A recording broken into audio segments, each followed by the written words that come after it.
Hola a todos y todas.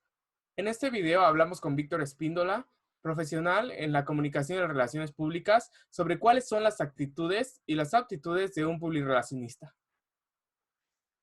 Oye, Ahora, oye, di- Víctor, ¿tenemos ejemplos en la actualidad de personas que sean buenos publirelacionistas por sí mismos y que tengan como esos aspectos del carisma y de la información? A mí se me ocurre se me ocurren dos personas, una que no tiene carisma, pero sí tiene información, y otra que tiene información y carisma. Creo que pensamos en la misma, ¿verdad? no sé, a ver, dime. Pues yo creo que, por ejemplo, el presidente hace labor de relaciones públicas todos los días en la mañana, brinda información que es necesaria y que pues de alguna manera tiene ahí a los reporteros esperando a ver qué es lo que dice. Y últimamente pues no es una persona tan carismática. Y otra persona es también el mismo gobierno, el doctor López Gatell, que tiene información, pero que últimamente ha resultado carismático para muchas personas. Bueno, has mencionado dos ejemplos muy recientes y que además a los que estamos muy expuestos en estos días de confinamiento social. Ujú. Pero a mí me gustaría aprovechar los ejemplos para distinguir. eh, Hay una premisa en comunicación, en marketing, que nos dice que todos somos voceros. Y es verdad.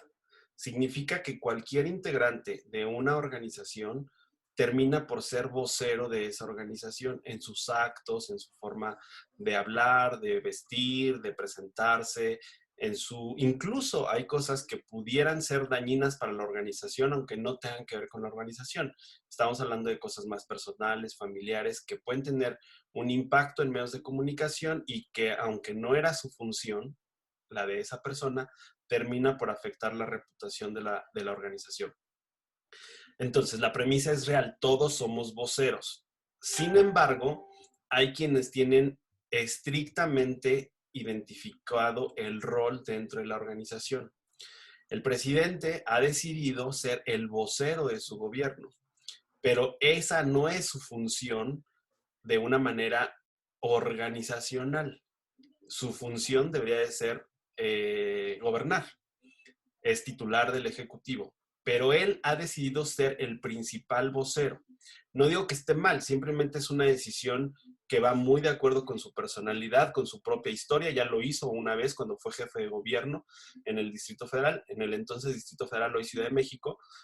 Todas las mañanas igual tenía su conferencia de prensa mañanera y ahora como presidente lo está reproduciendo. Y efectivamente es una persona que se caracteriza desde sus 3 campañas presidenciales hasta ahora a tener ese carisma. Lo que le está faltando es la información y por eso es tan frecuente, pues, la verificación de los datos y incluso la numeralia de cuántas veces da datos imprecisos en estas mañaneras. Sin embargo, continúa siendo el principal vocero del gobierno y el que le da los mayores positivos y los mayores negativos también a el gobierno.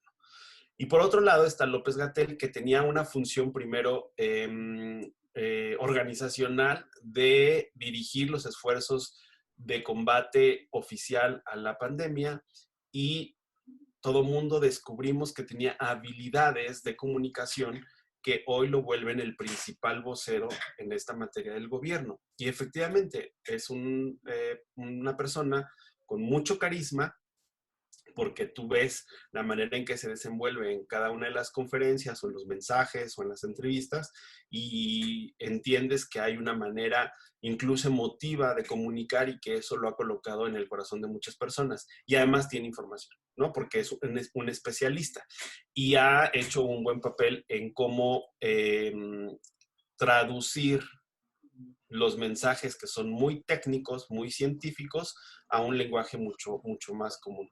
Que Entonces, eso es parte de lo que tú decías, las necesidades de la audiencia. La audiencia necesita a alguien que hable en su mismo idioma para comunicar lo que la empresa, en este caso el gobierno, quiere decir. Y eso es un acierto, entonces. así es, así es. Y tanto es un acierto que por eso es que los esfuerzos de la oposición están encaminados a acabar con la reputación de este vocero. Ahora, pero sí me gustaría que quedara muy claro que en las organizaciones suelen haber papeles mucho más técnicos de planeación, de trabajo, de operación, que propiamente de dar la cara en la cámara, ¿no? O sea, Ujú. es que todos somos voceros, sí, pero el publirelacionista es mucho más técnico. Hace mucho más que simplemente aparecer en la pantalla para decir un mensaje. Tiene que construir sus relaciones, tiene que hacer planificación, y habrá voceros que se dedican a dar la cara en una pantalla, en una entrevista, pero el publirelacionista hace la parte estratégica, la parte de planeación, el seguimiento, las metas, las métricas de ese trabajo de relaciones públicas. ¿Cuáles son las cualidades que debe tener un publirelacionista? En principio, credibilidad, que sus palabras, sus opiniones no dejen lugar a dudas, que sean incontrovertibles. Esto es de lo más difícil, pero se construye igual con el tiempo. Se dice pues que la credibilidad es una de las cosas que se construye en mucho tiempo y se puede derrumbar con un solo error. La credibilidad entonces es uno de los atributos más importantes del relacionista y el que más debe cuidar. En este sentido, siempre tiene que cumplir con los acuerdos, siempre tiene que cumplir con los tiempos de entrega, siempre que tiene que verificar que la información que entrega pues es válida, porque en entredicho no está el que hace la tarjeta técnica. El entredicho siempre va a quedar para el que da la tarjeta técnica a los representantes de los medios de comunicación. Y de pronto se puede excusar. De pronto el relacionista tiene un papel difícil, porque a veces no es él el que tiene la responsabilidad ni de la información ni de los tiempos, pero da la cara. Entonces, de pronto es una suerte de malabar estar manteniendo el equilibrio entre las necesidades de la audiencia y propiamente lo que puede dar como insumos o responder la organización o los dirigentes de la organización. La otra tiene que ver con el performance. ¿A qué me refiero por performance? La manera en la que se va a desenvolver el publirelacionista en el espacio de trabajo.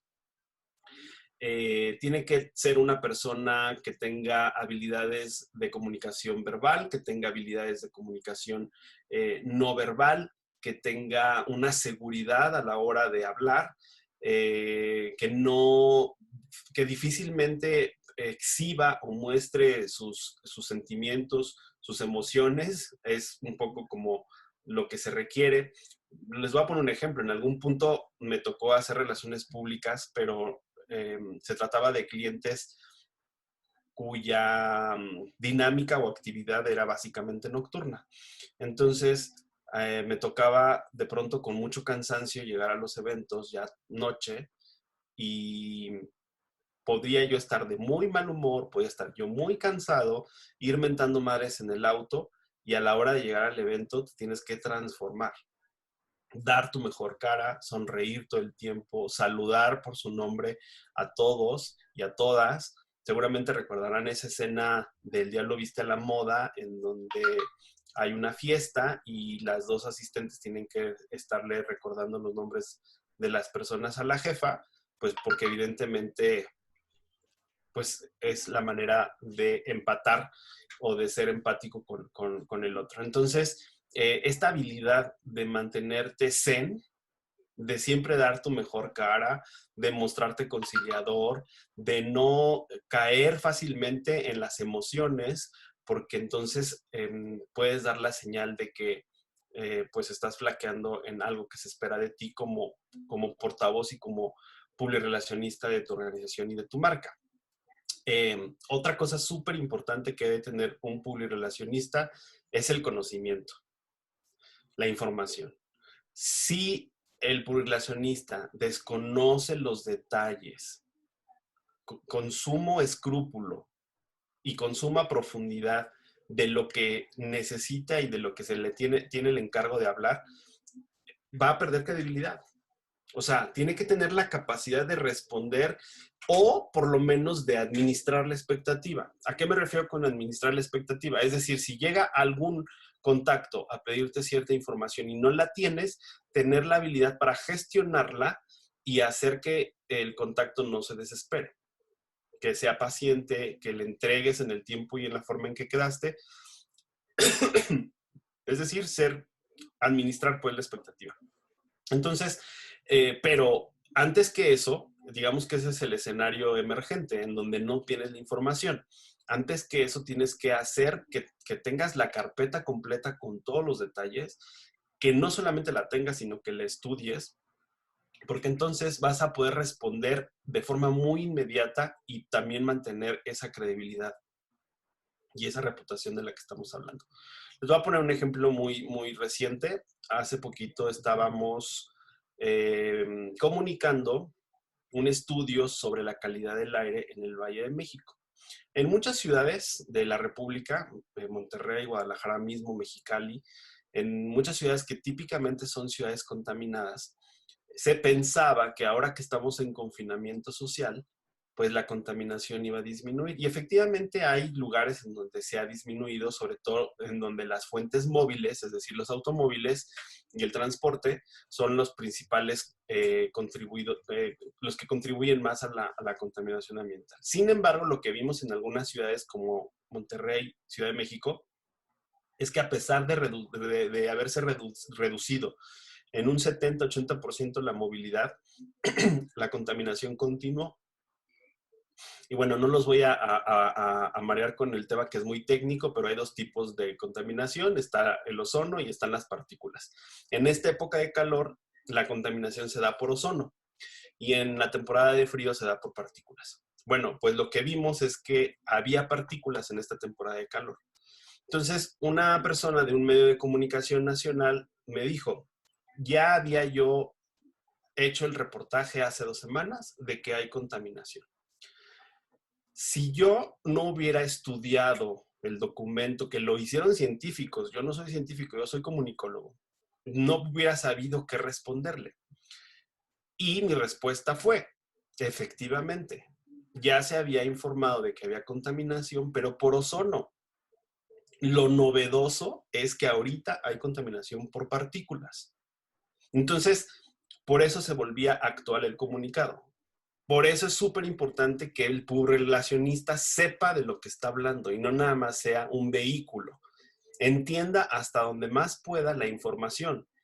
Hablando de la vaquita marina, pues casi me tuve que volver veterinario y biólogo, porque además los científicos me entregaban reportes científicos en donde se registraba la frecuencia cardíaca, el ritmo, un montón de elementos, ahora ya no los recuerdo. En ese momento era una ficha larga con cada uno de los signos vitales y explicaciones pues, que tenía yo que preguntar, ¿y esto qué significa?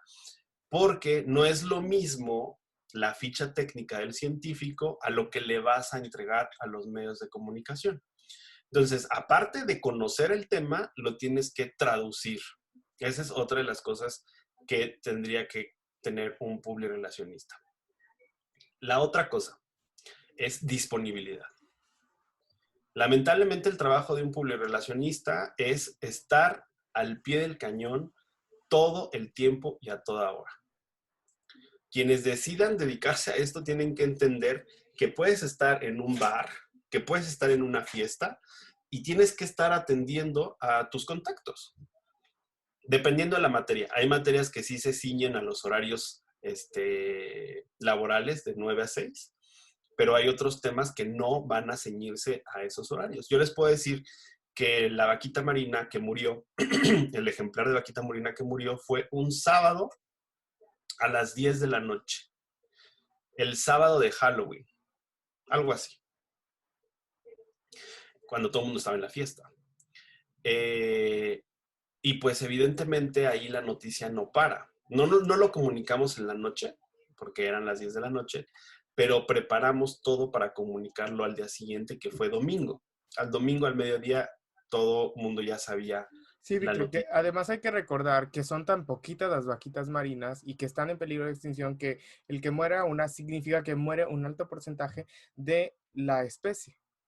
Sí, Eso es por supuesto. lo importante, ¿no? Pero a lo que iba es que tienes que estar disponible en cualquier momento, en Ujú. cualquier momento. Yo estaba también, digo, ahorita me vienen muchos ejemplos, pero estaba ahora, antes de hacer el enlace, Leo me tuvo que esperar unos minutos porque estaba yo mandando un comunicado. Pero bueno, Recuerdo otro ejemplo, un incendio forestal en el Ajusco que se dio igual un sábado a las 11, 12 de la noche. Entonces, si no estás, y ahora con el teléfono y con todo conectado, pues evidentemente no hay forma en que puedas excusarte de tu chamba. Y a esa hora había que estar informando y comunicando sobre qué se estaba haciendo para combatir el incendio forestal en el Ajusco, que además fue muy visible, muy notable y se estaba volviendo... El problema de no informar a tiempo es que pueden venir otros a informar en tu lugar y entonces dañar la reputación de tu organización. Otro ejemplo, Pemex. La explosión de Pemex en el 2013, que todo el mundo estaba empezando a decir que un atentado terrorista y no sé qué tanta cosa, lo único que pasó fue una acumulación de gas en el sótano, pues que explotó. Pero si no salías a informar a tiempo, por muy tarde que fuera, o por horario inhábil que sea, entonces vienen otros a decir lo que quieran en perjuicio de la reputación de tu organización. Entonces, estar siempre alineado, perdón, siempre disponible, es otra de las características del publicacionista. Y ya por último, tiene que ver con ser disciplinado y alinearte a lo que dice tu programa de comunicación. Es más, muchas organizaciones cometen el error de no tener un programa de comunicación. El programa de comunicación significa que desde principios de año sabes qué vas a decir en febrero, qué vas a decir en enero, qué vas a decir en junio, en mayo, en agosto, en septiembre. En cada uno de los meses saber qué vas a decir. Hay cosas coyunturales que se construyen en el día a día. Eso es inevitable, sobre todo para dependencias de gobierno, por ejemplo. No puedes saber al año pasado nadie sabía que íbamos a estar en mayo de este año en cuarentena. Absolutamente nadie. Pero esas son situaciones excepcionales. La coyuntura a veces, de lo que se trata pues es de que la coyuntura no te coma, porque si te come la coyuntura el día a día, entonces ya no vas a tener energía para producir o para hacer todo lo que tienes planeado. Entonces, tener un programa de comunicación ayuda muchísimo. Los programas de comunicación suelen hacerse a finales de año o a principios de año. Y entonces ya sabes, en función de las necesidades de tu organización y de la marca, qué vas a decir en cada una de las etapas en que quieras distribuir el año. Muchas organizaciones, sobre todo las empresas, lo dividen en cuatrimestres. Otras lo dividen en meses, otras lo dividen en semanas, otros tienen una campaña al año. En fin, cada organización tiene sus necesidades propias. Pero tener plan de comunicación es importantísimo. Y segundo, ser disciplinado con ese plan. Si no eres disciplinado con ese plan, entonces vas a caer en el error de ocurrencias y de decir cosas que no son cuando no se deben de decir y tu plan de comunicación termina. Entonces, en resumen, tienes que tener credibilidad y la credibilidad es que lo que dices sea consistente con lo que haces, básicamente. Tener habilidades de performance comunicacional, seguridad, lenguaje verbal, no verbal, postura, bueno, un montón de cosas, disfrazar tus emociones, etc. Conocimiento, conocer del tema, saber cada detalle de lo que estás hablando para dar respuestas oportunas cuando se necesiten. Disponibilidad, a cualquier hora, cuando el cliente o el agente o el contacto lo necesite. Así sea en la noche, así sea en vacaciones. Digo, en vacaciones no, se debería de tener alguien que esté en tu lugar, pero no siempre pasa. Y que te alinees a tu programa de comunicación. Tener un programa de comunicación y alinearte a ese programa de comunicación.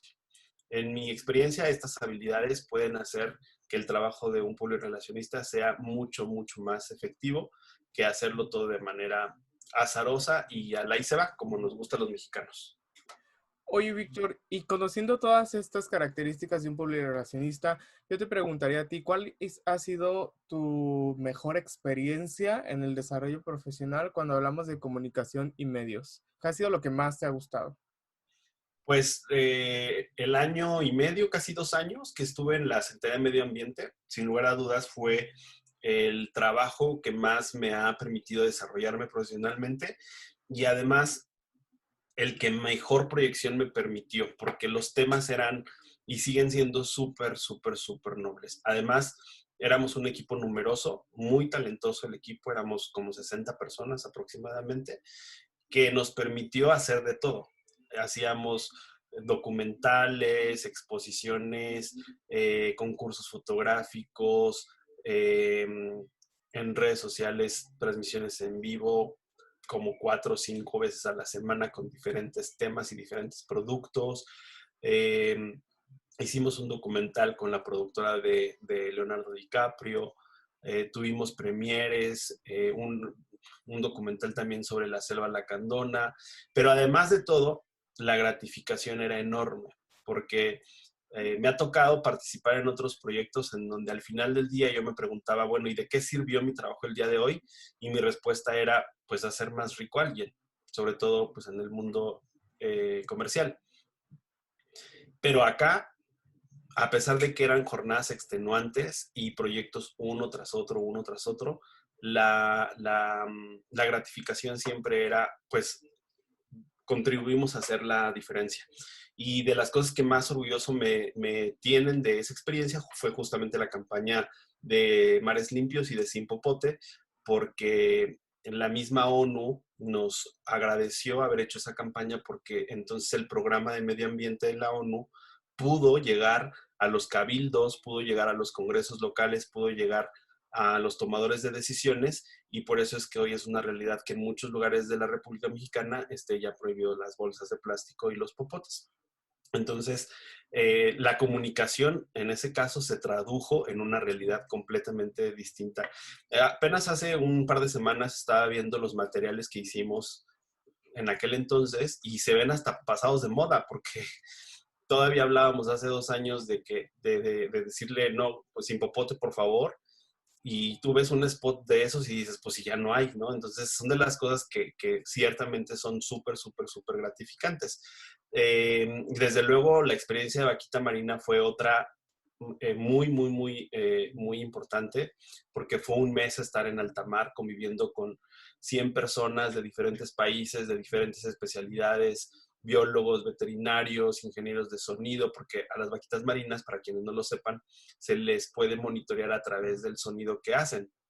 Y hay unos aparatos en el mar que registran el sonido de las vaquitas marinas y entonces con base en esos registros puedes calcular trayectorias, puedes calcular volumen de la especie. Bueno, ya quedan muy pocas, como dice Leo, pero fue una experiencia increíble, súper agotadora también, porque salíamos a alta mar a las 5 de la mañana y regresábamos y después terminábamos a la 1, 2.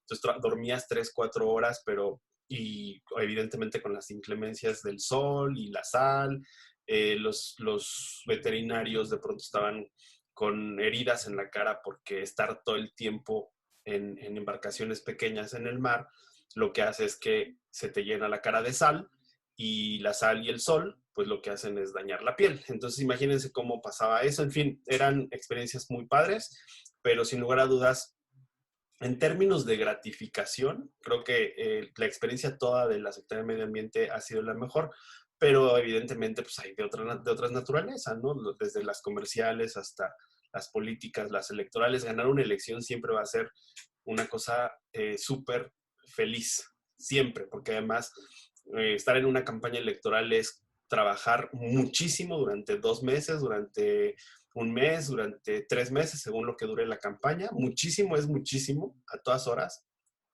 mañana, tarde, noche, madrugada, y al final cuando ganas, y aunque no ganes, también la felicidad es enorme. Entonces, la verdad es que ha sido una experiencia muy padre en estos 20 años ya de ejercicio profesional y sin lugar a dudas la medioambiental ha sido la más gratificante. Pues muy bien, Víctor, me da mucho gusto que estés con nosotros y que tengas la oportunidad de poder compartirnos toda tu experiencia. Digo, o parte de tu experiencia, porque hay mucho más. Te agradezco muchísimo estos minutos que has hablado con todos nosotros y pues te deseo mucho éxito profesional y en la vida, que seguro lo tendrás porque eres una gran persona. Muchas gracias, Leo. Y para todos, decirles que si deciden dedicarse a esto del marketing y de la comunicación, solo hay una manera de hacer como que como que uno no pesa y dos, que todo el tiempo uno se encuentra feliz. Y es hacerlo con pasión y con entrega y sobre todo, vaya, porque se te olvida que es un trabajo. Entonces, lo disfrutas enormemente y por ende, cuando haces un trabajo disfrutándolo, enseguida tienes el éxito y enseguida tienes la remuneración correspondiente. Genial. Muchísimas gracias, Víctor, y hasta la próxima. Chao, saludos a todos. Chao.